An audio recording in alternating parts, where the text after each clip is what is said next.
Hello, everybody. I'm up here at the Minnesota Capitol, and it is deadline week, or more specifically, the week before the first and second legislative deadlines.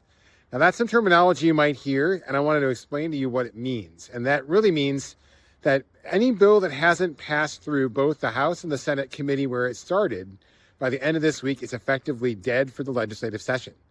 Now, of course, there's a ton of exceptions to this rule. There's any bills that spend money are now bound by a different deadline, sometime in April, I think April 17th.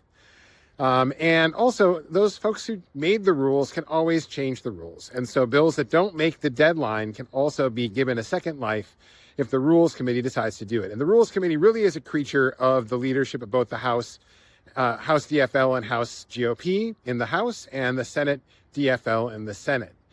Now, look, there's a lot of terminology in the legislature. The bottom line is there have to be points in the legislative session where the bills that are out there are being considered get narrower.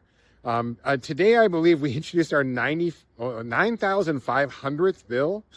We're getting close to the land of 10,000 bills here up in the Minnesota Legislature. And many of these bills don't go anywhere. They're introduced and they stop there. But this week is really going to be an important week for those folks who want to see their bills get made into law this legislative session.